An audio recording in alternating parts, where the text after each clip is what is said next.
Welcome to the Warm Story Corner, where every story brings a little light to your day. Sit back, relax, and let's begin another heartwarming tale together. Don't forget to like, subscribe, and ring the bell so you never miss a story.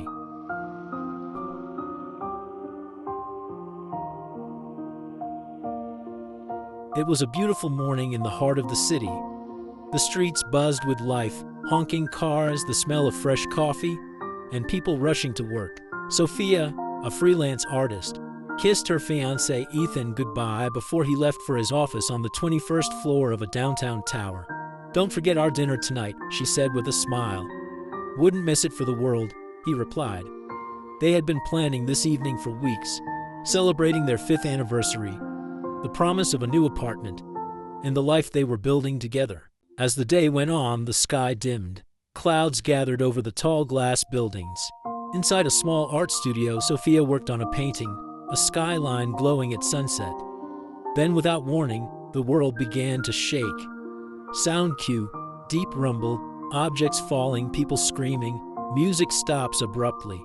The lights flickered. The floor rolled beneath her. Sofia grabbed the table, heart pounding. Outside, car alarms blared. Windows shattered. The city roared like a monster waking from the earth itself. Across town, Ethan's office trembled. Desks slid, papers flew. He dropped under a table as ceiling tiles crashed down. The glass windows spidered with cracks. When the shaking finally stopped, an eerie silence fell, punctuated by distant sirens. The power was out. The phones were dead. Sound cue, silence, then distant sirens. Wind whistling through broken windows. Sofia stumbled out into the street. The city she knew was gone. Dust filled the air, buildings were scarred, and people stood in shock. Her first and only thought was Ethan, 21st floor. Her blood ran cold. She started running, pushing through debris and panicked crowds. Her heart screaming his name. Every step was a prayer.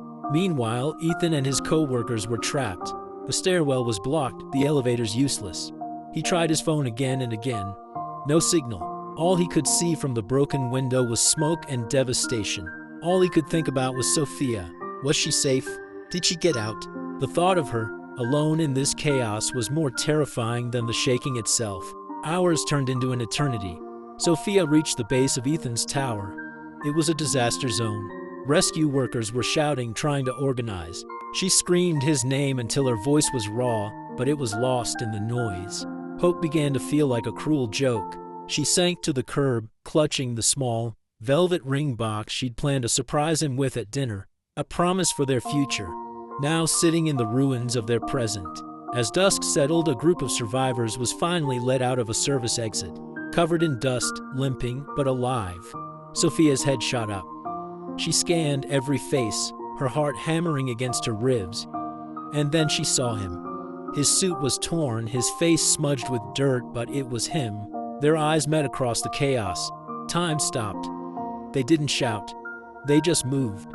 They ran to each other, closing the distance that had felt like a million miles. They crashed into an embrace, holding on so tightly it was as if they could physically keep the world from falling apart again. Sound cue, soft, hopeful piano music begins to fade in. He buried his face in her hair, whispering, "I thought I'd lost you." She pulled back, tears streaming down her face, and just managed to say, "I'm here. We're here." In the middle of the wreckage, surrounded by loss, they had found each other. Their anniversary dinner was gone.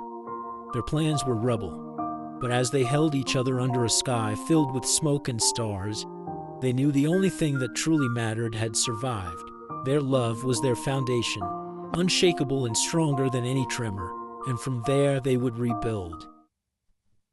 By nightfall, the city was lit only by emergency lights and the flicker of fires in the distance.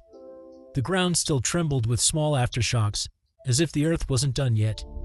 Sofia reached the block where Ethan's building stood, or what was left of it. Half of the tower had collapsed. Steel and glass twisted together.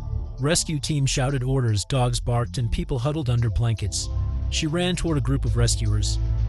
"My fiancé is in there. Please." Ethan Turner, 21st floor. They tried to calm her, told her it wasn't safe, but she refused to leave. "He's waiting for me. I know he's alive. Hours passed. She waited by the barricade holding Ethan's photo, whispering prayers between tears.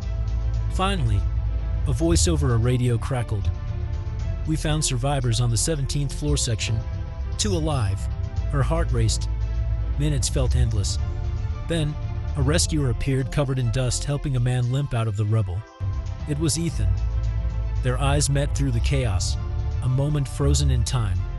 She ran toward him, tears mixing with the dust on her cheeks. They held each other tightly, surrounded by sirens and rubble, proof that love could survive even when everything else had fallen apart.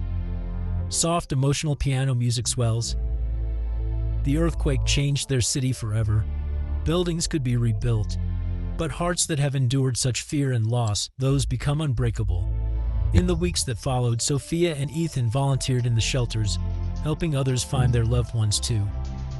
And every night as they fell asleep to the quiet hum of a recovering city, they remembered that moment, when the ground trembled but their love stood strong.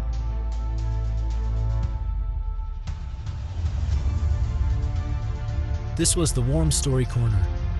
If this story touched your heart, don't forget to like, subscribe, and share it with someone you love. Until the next story, stay safe and stay warm. Don't hear me.